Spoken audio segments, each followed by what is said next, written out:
Hi guys, I'm Melinda Van, certified athletic therapist and founder of Rehab-U Movement and Performance Therapy, and I'm with Mark.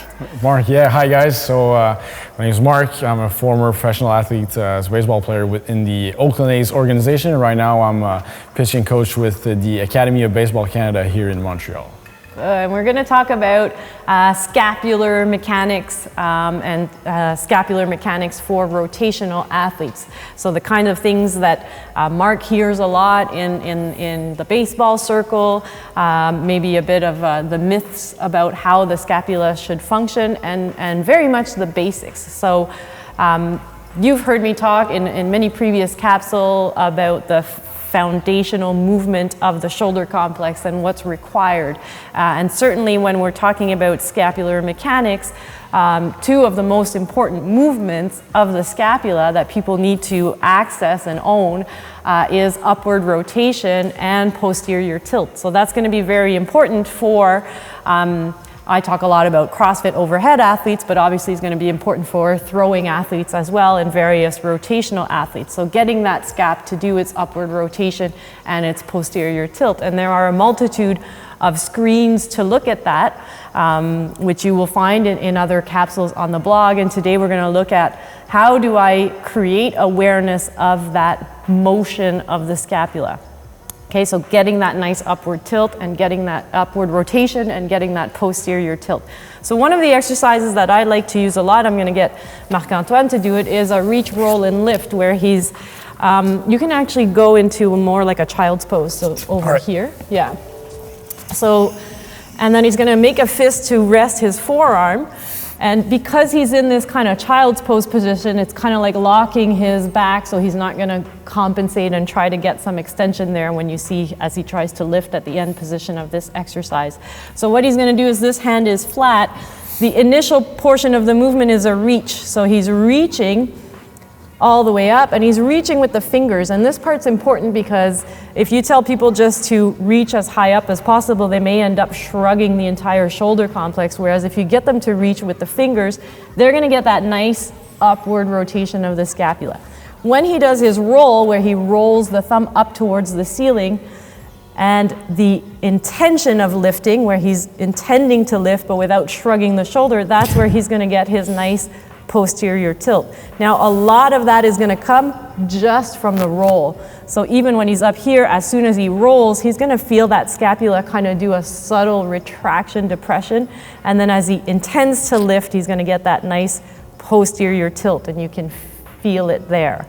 Okay, so this is a great exercise, and he can go back and forth from this position, 4 reps. But what I usually like to do is have him hold here for like 10 seconds. And then come out of the position and back in and hold for another 10 seconds, and he would do this 5 times. Okay, so this is a great exercise to kind of create that awareness of what that upward rotation is like, and then what that posterior tilt feels like, okay, for the scapula. And then of course we want to have some stability and all the other movements of the scapula that we need. Why don't you go into that for us? Yeah, so the scapula, it needs to be very stable, right? So we talked about the T-spine mobility, why it was important. Well, it's important to allow that scap to be on a stable base, right? So want that scap stable on the ribs.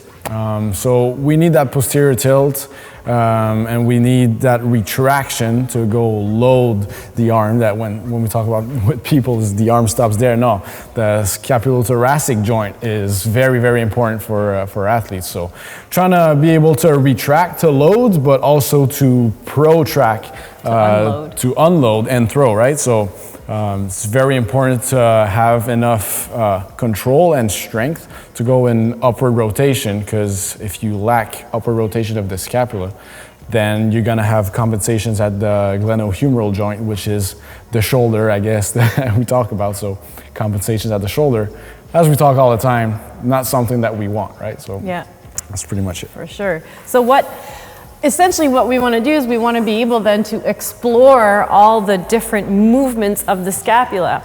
And we know that the scapula moves kind of in a multi-planar fashion, meaning it doesn't just elevate or depress, it doesn't just retract, protract, it doesn't just, it kind of rolls around. So as it does a protraction, it kind of goes upward rotation, protraction, and it rolls up on that rib cage.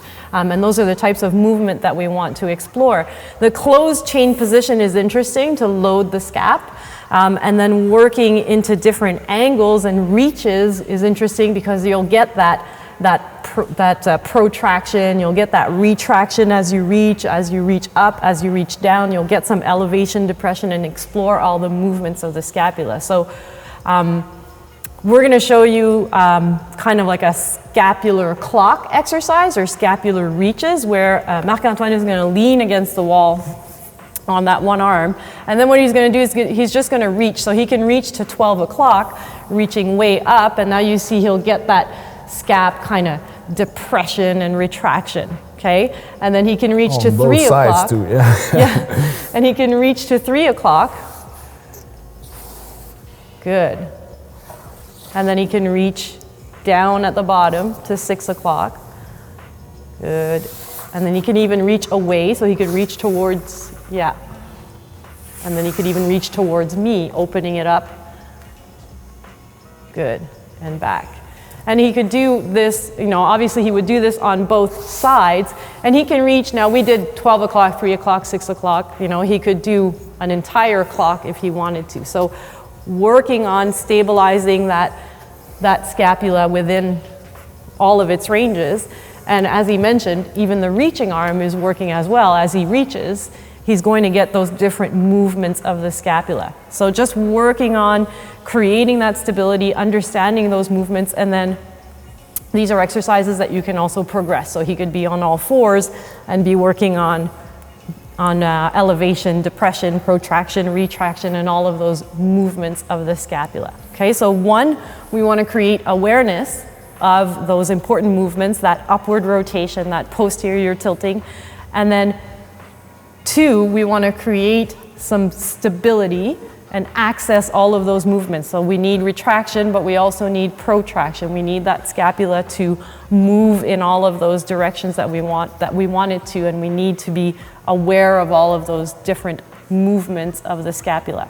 Okay, so fundamentals will always be important, whether it's for lifting, whether it's for daily activities to prevent shoulder impingement, like you mentioned, glenohumeral, compensating via the glenohumeral joint and that kind of stuff. And then for rotational athletes, those same fundamentals are important because the scapula is going to be involved in the positioning of the glenohumeral joint. So we need to make sure that they have all of that movement that they need and that they can explore and load that movement and explore all those different positions of the scapula.